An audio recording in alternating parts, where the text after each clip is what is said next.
আপনারা দেখছেন একুশে টেলিভিশন।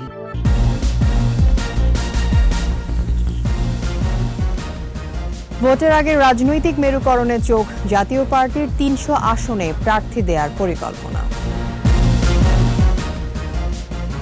এনজিও নির্ভর কৃষি ঋণের চড়া সুদ, ভালো ফলনেও মুনাফা পাচ্ছে না কৃষক।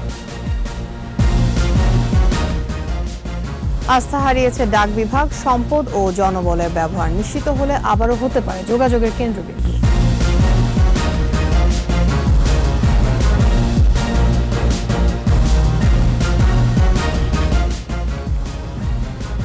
শুনছিলেন ফার্স্ট সিকিউরিটি ইসলামী ব্যাংক লিমিটেড সংবাদ শিরোনাম। আমন্ত্রণ জানাচ্ছি সকাল ৯টার ২১ সংবাদে। আপনাদের সাথে থাকছে আমি তাসনিম আফিফা। দর্শক, একুশে টেলিভিশনের সংবাদ একই সাথে সরাসরি দেখতে পাবেন আমাদের ফেসবুক পেজ www.facebook.com/2124 অনলাইনে। সংবাদ আরও থাকছে।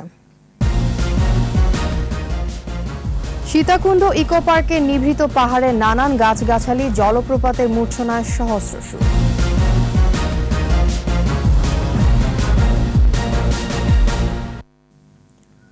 কোনো রাজনৈতিক দলের রাষ্ট্র ক্ষমতায় আসার পেছনে নিজের দলকে নিয়ামক শক্তি মনে করছেন জাতীয় পার্টির চেয়ারম্যান জি.এম. কাদের। একুশে টেলিভিশনকে তিনি বলেন, আওয়ামী লীগ প্রতিবারই জাতীয় পার্টির সাথে জোট করে সরকার গঠন করেছে, তবে এবার কারোর সাথে জোট বাঁধবেন তা এখনো ঠিক করেননি জি.এম. কাদের। নির্বাচনের ঠিক আগে জোট নিয়ে সিদ্ধান্ত নেবে জাতীয় পার্টি। আরও জানাচ্ছেন রিয়াজ সুমন।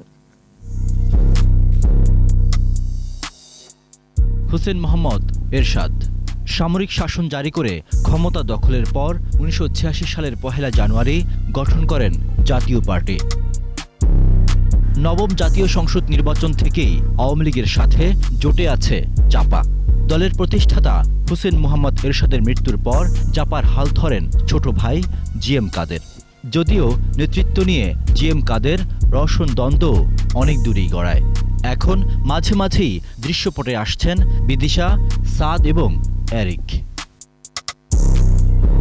পারিবারিক দ্বন্দ্ব মাঝে মাঝেই প্রকাশ্যে আসলেও দলে জি.এম. কাদেরের নেতৃত্ব অনেকটাই সুদৃঢ়। টানা ৩ নির্বাচনে আওয়ামী লীগের সাথে জোট এবং সমঝোতা করেই নির্বাচন করেছে জাতীয় পার্টি। আগামী নির্বাচনে কোন দিকে যাবে জাতীয় পার্টি? একুশে টেলিভিশনকে জি.এম. কাদের জানান, আপাতত ৩০০ আসনেই প্রার্থী দেয়া রোডম্যাপ তৈরি করছে জাপা।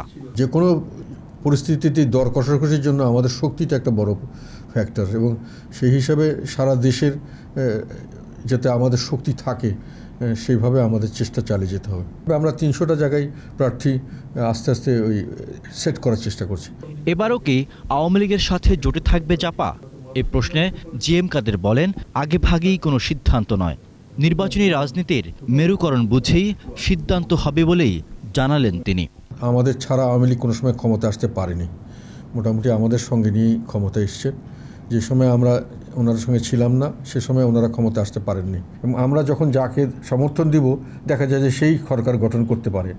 সেইখানে তখনই প্রশ্ন আসে যে আমরা বিএনপিকে দিব না আওয়ামী লীগকে দিব, এবং সেখানেই প্রশ্ন আসে যে আমাদের কিছু লোক হয়তো বিএনপিকে দিতে চায়, কিছু লোক হয়তো আওয়ামী লীগকে দিতে চায়। সেটা নিয়েও একটা অনেকের মধ্যে একটা বিভ্রান্তি আছে। নিয়ামক শক্তি হওয়ার কারণে আমাদের সিদ্ধান্তটা নিতে হয় ওইভাবেই, যে যাতে করে জনগণের প্রত্যাশার প্রতিফলন হয়। নির্বাচনের আগে পার্টিকে শক্তিশালী করতে চান জি.এম. কাদের। আমরা সংগঠনটাকে শক্তিশালী করতে চাই, আমাদের ভাবমূর্তিটা যাতে জনগণের কাছে উজ্জ্বল হয় সেভাবে কাজ করতে চাই, জনসম্পৃক্ততা বাড়াতে চাই। জোট কিংবা আসন ভাগাভাগি প্রশ্নে জনগণের প্রত্যাশাকে প্রাধান্য দিতে চান জাতীয় পার্টির চেয়ারম্যান। রিয়াজ সুমন, একুশে টেলিভিশন, ঢাকা।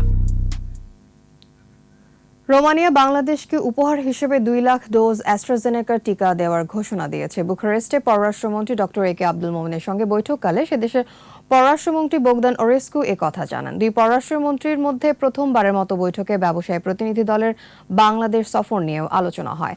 বাংলাদেশ থেকে রোমানিয়া দক্ষ ও অদক্ষ জনশক্তি পাঠানোর সম্ভাব্যতা নিয়েও উভয় পররাষ্ট্রমন্ত্রী আলোচনা করেন। বাংলাদেশের পররাষ্ট্রমন্ত্রী মায়ানমারের নাগরিকদের নিজ দেশে প্রত্যাবাসনে রোমানিয়া ও আন্তর্জাতিক সম্প্রদায়ের কার্যকর সহযোগিতা প্রত্যাশা করেন। এ বিষয়ে সব ধরনের সহযোগিতার আশ্বাস দেন রোমানিয়ার পররাষ্ট্রমন্ত্রী।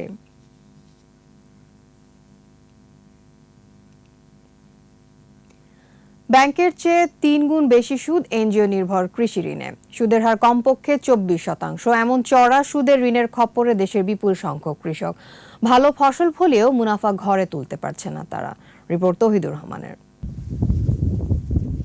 এই যেন কৃষকের মাথায় কাঁঠাল ভাঙার গল্প। ফসল ফলাতে পড়ে কৃষকের শরীর, হিম শীতল ঠান্ডায় কুকড়ে যায় শীর্ণ দেহ, কিন্তু সুফল ভোগ করে অন্যরা। এনজিওদের চড়া সুদ খেয়ে ফেলছে কৃষকের মুনাফা। দেশের সর্বত্র ব্যাংকের শাখা নেই, এমন অজুহাতে কৃষি ঋণের প্রায় 70% বিতরণ হয় এনজিওর মাধ্যমে। সুদের হার 24%, কোনো ক্ষেত্রে আরও বেশি। তবে কৃষক সরাসরি ব্যাংক থেকে ঋণ নিলে সুদ মাত্র 8%। অর্থাৎ কৃষি ঋণের বড় অংশই উচ্চ সুদে খাটাচ্ছে এনজিওগুলো। মানে হয়তো একজনের কাছে হাত পাতার নাগে, না হলে ঋণ করার নাগে, করিয়ে এই টাকা পয়সাগুলো শোধ করার নাগে।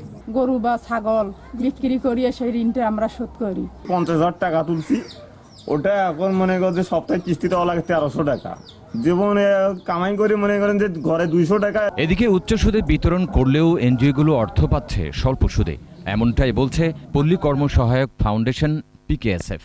মাইক্রো ক্রেডিট রেগুলেটরি অথরিটি যেটা সরকারের আছে, তারা কিন্তু সুদ নির্ধারণ করে দেয় এবং তারা 24% নির্ধারণ করে দিয়েছে গত কয়েক বছরে। এর আগে 27% দিয়েছিল। কাজেই আমরা তাদের উপর কোনো চাপ দিতে পারি না। সুতরাং এটা পরিবর্তন করা দরকার সরকারিভাবে। এনজিওর মাধ্যমে বিতরণ হওয়া কৃষি ঋণের সুদ বেশি, এই বিষয়ে দ্বিমত করছেন না ক্ষুদ্র ঋণ নিয়ন্ত্রক সংস্থার এই কর্মকর্তা। তবে বাড়তি সুদের ব্যাখ্যাও দিলেন তিনি। তারা ঋণ দেওয়ার পাশাপাশি তাদেরকে স্কিল দেয়, ট্রেনিং দেয়, বিভিন্ন ধরনের যোগাযোগ রাখে। তো সেটা সর্বোচ্চ সুদের হার হলো 24%। এটা সুদের হার না, মানে সার্ভিস চার্জটা নির্ভর করবে যে কস্ট অফ ফান্ড কিরকম হয়। চলতি অর্থবছরে 28,391 কোটি টাকা কৃষি ঋণ বিতরণের লক্ষ্যমাত্রা ঠিক করেছে বাংলাদেশ ব্যাংক। তৌহিদুর রহমান, 21 টেলিভিশন, ঢাকা। ডাক বিভাগে আসে না ডাক, তাই কদর কমেছে চিঠির বাক্সের। হাতের মিহিন লেখায় পত্র দেওয়ার চলও লুপ্তপ্রায়। আলোচিত ডাক বিভাগের আদ্যপান্ত তুলে ধরেছেন মানিক শিকদার। হলুদ খামে ভরে আঙ্গুলের মিহিন অক্ষর তুলে দেয়া হয় কাঙ্ক্ষিত মানুষকে। এ খুব বেশি দিন আগের কথা নয়। তারও আগে ঝুমঝুম ঘণ্টা বেজে নিশিরাতে ছুটে চলেছেন ডাক হরকরা। তারপর সভ্যতায় পরিবর্তন, দ্রুত বিকাশ থেকে আসে বিপ্লব। নিত্যকার শিকার থেকে মানুষ থিত হয় কৃষি জীবনে। সাম্রাজ্যবাদ হতে শিল্পযুগ, এরপর আঙ্গুলের ছোঁয়া বন্দী হয়ে গেল কম্পিউটার আর মোবাইল বাটনে। 1874 সালে সুইজারল্যান্ডের ব্যান্ড শহরে প্রতিষ্ঠা হয় বিশ্ব ডাক সংস্থা। তথ্য আদান প্রদান এবং যোগাযোগের মাধ্যমে এ প্রতিষ্ঠান বৈশ্বিক বিপ্লবের সূচনা করে। 1969 সালে জাপানের টোকিওতে অনুষ্ঠিত ইউনিভার্সাল ডাক ইউনিয়নের 16তম অধিবেশনে প্রতি বছরের 9 অক্টোবর বিশ্ব ডাক ইউনিয়ন দিবস হিসেবে পালনের সিদ্ধান্ত হয়। 1984 সালে জার্মানির হামবুর্গে অনুষ্ঠিত ইউনিভার্সাল ডাক ইউনিয়নের 19তম অধিবেশনে বিশ্ব ডাক ইউনিয়ন দিবসের নাম পরিবর্তন করে বিশ্ব ডাক দিবস রাখা হয়। বাংলাদেশ 1973 সালে ইউনিভার্সাল ডাক ইউনিয়ন সদস্য হয়। এরপর থেকে দেশেও প্রতি বছর দিবসটি পালন হয়। বঙ্গবন্ধুর নেতৃত্বে দেশ যখন পুনর্গঠিত হয় 72 সাল থেকে, তখন 1973 সালে ইউপির সদস্যপদ লাভ করে বাংলাদেশ। এই 9 অক্টোবরকে বিশ্ব ডাক দিবস হিসেবে পালন করা হয়। বর্তমানে দেশে রয়েছে 9,886টি ডাকঘর। প্রযুক্তির উন্নয়ন সহ নানা কারণে ডাক বিভাগ আস্থা হারিয়েছে সাধারণের। ডাক বিভাগকে শক্তিশালী করতে বিভিন্ন পদক্ষেপ নিয়েছে সরকার। নতুন করে তৈরি হয়েছে সুদৃশ্য ডাক ভবন। আমাদের 64টা জেলায় মেইল প্রসেসিং সেন্টার করার জন্য, অটোমেটেড মেইল প্রসেসিং সেন্টার করার জন্য বর্তমানে সমীক্ষা প্রজেক্ট চলছে। পার্সেলকে সামনে রেখেই কিন্তু আমরা এই 14টা মেইল প্রসেসিং সেন্টার করেছি। ডাক বিভাগের সম্পদ ও জনবলের যথাযথ ব্যবহার নিশ্চিত হলে আবারও ডাক বিভাগ হতে পারে যোগাযোগের কেন্দ্রবিন্দু। মানিক শিকদার, 21 টেলিভিশন, ঢাকা। সংবাদে নিচ্ছি বিরতি, বিরতির পর যা থাকবে। কুড়িগ্রামের রৌমারীতে নেই প্রয়োজনীয় যোগাযোগ ব্যবস্থা, বাসিন্দাদের দুর্ভোগ।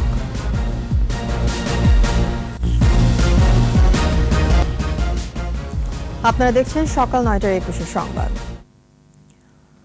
অবকাঠামো উন্নয়নে দেশ এগিয়েছে বহুদূর, তবে খানিকটা ভিন্ন চিত্র কুড়িগ্রামের প্রত্যন্ত উপজেলা রৌমারীতে। প্রয়োজনীয় রাস্তা, সেতু, কালভার্ট না থাকায় দুর্ভোগ পোহাতে হচ্ছে উত্তরের সীমান্তবর্তী উপজেলার মানুষদের। কুড়িগ্রাম প্রতিনিধি আতাউর রহমান বিপ্লবের রিপোর্ট, জানাচ্ছেন মাসুম আলিসা। দেশের উত্তর জনপদের সর্বশেষ উপজেলা রৌমারী। কুড়িগ্রাম জেলা সদরের সাথে ব্রহ্মপুত্র নদ দ্বারা বিচ্ছিন্ন এই উপজেলার বুক চিরে প্রবাহিত জিঞ্জিরাম, হলহলিয়া, ধরণী, সোনাভরি ও জালছিড়া সহ 6টি নদী। রয়েছে অসংখ্য জলাশয়, খালবিল। কিন্তু প্রয়োজনীয় পাকা সেতু, কালভার্ট সহ যোগাযোগ অবকাঠামো গড়ে না ওঠায় এসব খালবিল, নদী পারাপারে 47টি বাঁশ ও কাঠের সাঁকো এলাকাবাসীর ভরসা। ঝুঁকি আর ভোগান্তি দুটোই নিত্যসঙ্গী। অনুন্নত যোগাযোগ ব্যবস্থার কারণে দ্রুত সময়ে উপজেলা স্বাস্থ্য কমপ্লেক্সে যেতে পারেন না গর্ভবতী ও গুরুতর অসুস্থ রোগীরা। মৃত্যুর ঘটনাও ঘটে। বাংলাদেশ স্বাধীন হওয়ার বয়স থেকে এই রাস্তায় কোনো কাজকর্ম করে না। আমাদের এই এলাকায় একটা উন্নয়ন হলো না, একটা ব্রিজও উঠলো না। হাসপাতালে যেতে আমার অনেক কষ্ট হয়, লোক ফেলে করে লাগে, আমার পানির দিন আমরা যাইতে পারি না। বরযাত্রী আসে কিন্তু রাস্তাঘাটের বিচ্ছিন্ন দেখে ঘুরে যায়। বিদ্যালয়ে যেতে শিক্ষার্থীরাও পড়ে চরম ভোগান্তিতে। ঝুঁকি নিয়ে পার হতে হয় বাঁশ ও কাঠের সাঁকো দিয়ে। আগে ব্রিজটা ঠিক ছিল, আমরা সময় মতো স্কুলে যেতে পারতাম, এখন পারি না। আমরা তো ভুগতেই আছি, দৈনিক দিন কাপড় ভিজে যায়, একবার কাপড় ভিজলে আরেকবার তো মনে করেন পাই না, ভিজে কাপড় নিয়ে থাকা লাগে। অনেক বাচ্চারা স্কুলে আসতে এখান থেকে পরে টরে ব্যাগ ভিজে যায়। উপজেলা প্রকৌশলী জানালেন, ইতোমধ্যে কয়েকটি সেতুর দরপত্র আহ্বান করা হয়েছে, কয়েকটি রয়েছে প্রক্রিয়াধীন। জিওবি মেইনটেনেন্স হতে 6টা ব্রিজের জন্য টপোগ্রাফি আর সোয়েল সার্ভেটা সম্পন্ন হয়েছে, এগুলা খুব ইমিডিয়েটলি টেন্ডারে চলে আসবে। স্থানীয় মানুষের ভোগান্তি কমাতে যোগাযোগ ব্যবস্থার উন্নয়নে কাজ করার প্রতিশ্রুতি দিলেন উপজেলা নির্বাহী কর্মকর্তা। ঊর্ধ্বতনকে আমরা অবগত করেছি। আমি বিশ্বাস করি যে এই অর্থ বছরে আমাদের এরকম ব্রিজের কিছু প্রস্তাবনা দেওয়া হয়েছে, আশা করছি দ্রুত আমরা এই কাজটি শুরু করতে পারব। যোগাযোগ ব্যবস্থার দুর্বলতার কারণে স্থানীয় কৃষকরাও বঞ্চিত হচ্ছেন উৎপাদিত পণ্যের ন্যায্য মূল্য থেকে। মাসুম আলিসা, 21 টেলিভিশন। বিশেষ আয়োজন আমার বাংলা।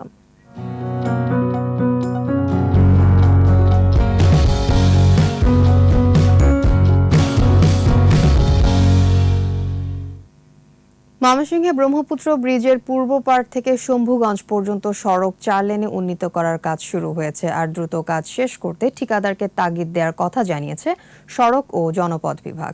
এই সড়ক 4 লেনে উন্নীত হলে কমবে দুর্ঘটনা, যানজট থেকে স্বস্তি পাবেন নগরবাসী। ময়মনসিংহ বিভাগীয় প্রতিনিধি আতাউর রহমান জুয়েলের রিপোর্ট, জানাচ্ছেন সমর ইসলাম।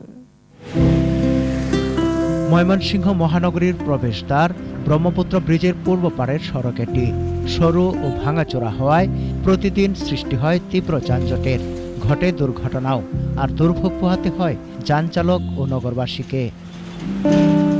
সড়কে তীব্র যানজটের কারণে দিনরাত দায়িত্ব পালন করতে গিয়ে হিমশিম অবস্থা ট্রাফিক পুলিশের।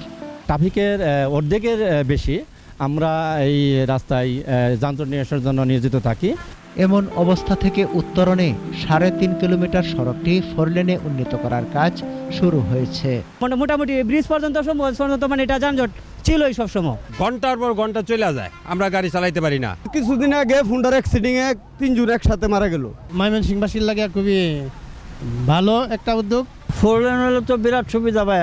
কার্যাদেশ পেয়ে গত এপ্রিলের মাঝামাঝিতে কাজ শুরু করেছে ঠিকাদারি প্রতিষ্ঠান, আর নির্ধারিত সময়ের মধ্যে কাজ শেষ করতে তাগিদ দেওয়ার কথা জানায় সড়ক ও জনপথ বিভাগ।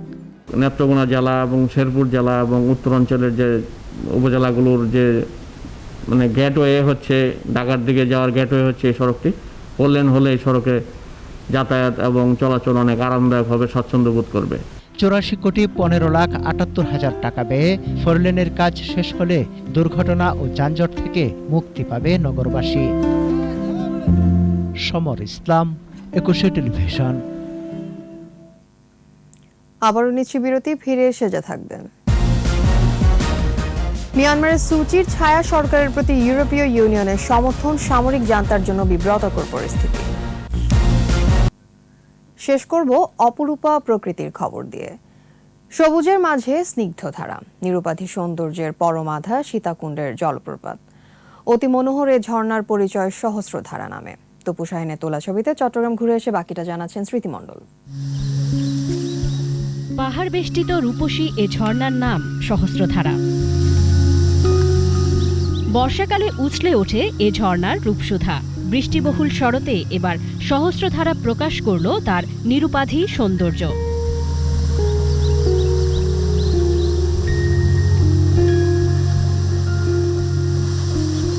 চট্টগ্রামের সীতাকুণ্ড ইকো পার্ক চিরসবুজের অনন্য এক বনাঞ্চল। খাড়া রিজু পাকা রাস্তা বেয়ে উৎরাই পথের শেষ নিভৃত পাহাড়ে, দুপাশে নানান জাতের গাছগাছালি। শুনশান নীরবতা ভেঙে হেঁটে চলেন ভ্রমণ পিয়াসীর দল। মেঘের কোলে হেলান দিয়ে কথা বলেন বন পাহাড়ের সঙ্গে। সহস্রধারা 1-এ পৌঁছাতে পাইতে হয় 483 সিঁড়ি। বন্ধুর পথ শেষে ঝিরির দেখা পেতেই বুঝে যান অতি সন্নিকটে সহস্রধারা 1। সবুজে ঘেরা পাহাড়ের অনেকটাই উঁচু থেকে নেমে আসা স্বচ্ছ জলের সহস্রধারা, তারই নিচে সৃষ্টি হয়েছে প্রাকৃতিক এই লেক। প্রতিদিন দেশের বিভিন্ন প্রান্ত থেকে অসংখ্য পর্যটক আসেন এই সহস্রধারার সৌন্দর্য উপভোগ করতে। দর্শনার্থীরা বলছেন এই সৌন্দর্য বড়ই মনোরম, নিমেষেই দূর হয় শ্রান্তি, মনে আনে প্রশান্তি। আমার কাছে অনেক ভালো লেগেছে, মনে হয়েছে যে পৃথিবীর সব সৌন্দর্য আমি উপভোগ করে ফেলছি। ঝর্ণার কাছাকাছি এসে যখন শুনলাম যে আমাদেরকে সিঁড়ি বেয়ে নামতে হবে, তখন একটু ভয় পাচ্ছিলাম যে নামবো কি নামবো না।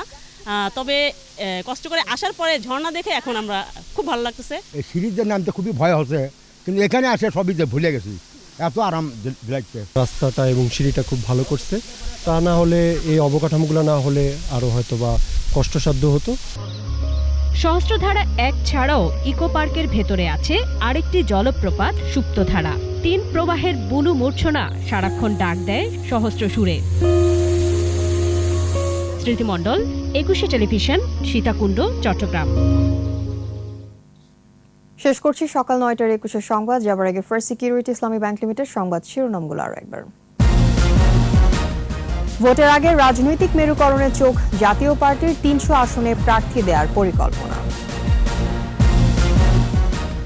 এনজিও নির্ভর কৃষি ঋণে চড়া সুদ, ভালো ফলনেও মুনাফা পাচ্ছে না কৃষক। আস্থা হারিয়েছে ডাক বিভাগ, সম্পদ ও জনবলের ব্যবহার নিশ্চিত হলে আবারও হতে পারে যোগাযোগের কেন্দ্রবিন্দু।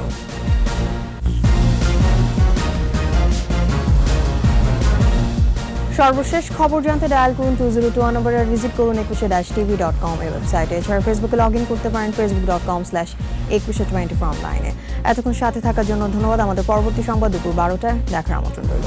স্বাস্থ্যবিধি মেনে চলুন, নিরাপদে থাকুন, 21-এর সাথে থাকুন।